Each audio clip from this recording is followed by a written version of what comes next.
Hello বন্ধুরা, আজকে আমি তোমাদের সাথে আলোচনা করব কিভাবে বড় বড় শব্দগুলোকে আমরা ভেঙে ভেঙে উচ্চারণ করতে পারি সেটা নিয়ে আজকে আলোচনা করব। দেখো, আমি এখানে কি লিখি একটু খেয়াল করো মনোযোগ দিয়ে। Community, community, right. দেখো এবার এই কমিউনিটিকে আমরা কিভাবে ভাঙতে পারি, রাইট। সিবিসি এবং ভিসিবি রুলের মাধ্যমে আমরা উচ্চারণ করে থাকি, আবার আমরা ওয়ার্ড প্যাটার্নের মাধ্যমে উচ্চারণ করে থাকি। তেমনইভাবে আমরা যখন একদম বিগিনার তখন আমরা বড় বড় কোনো ওয়ার্ড পেলে আমাদের কাছে কিন্তু একটু কঠিন মনে হয়। সেই কঠিন দূর করার জন্য আজকে আমরা শিখব ভেঙে ভেঙে কিভাবে উচ্চারণ করা যায় ইংলিশ শব্দগুলো, সেটাই আমরা প্র্যাকটিস করব আজকে। দেখো, কমিউনিটি, এটাকে আমরা কিভাবে ভাঙতে পারি। দেখো, প্রথমে আমি যদি এটাকে এভাবে ভেঙে নেই, কম, তারপর মিও, তারপর নি, তারপর টিওয়াই, রাইট। কমিউনিটি।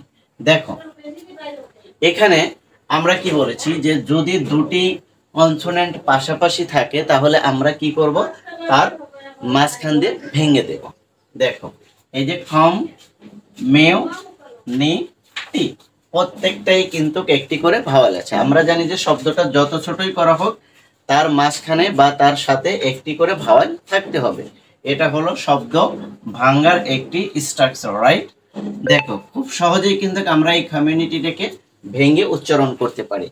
কম, মিও, নি, টি, রাইট। এরপর এটা দেখো, রেসপন্সিবিলিটি,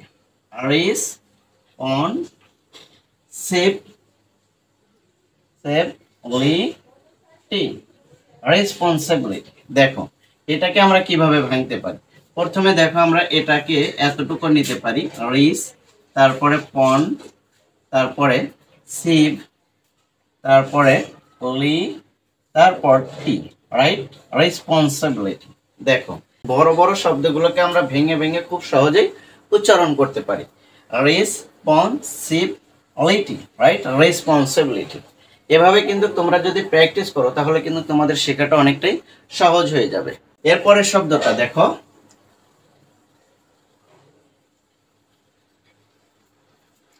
সিনিয়রিটি, রাইট।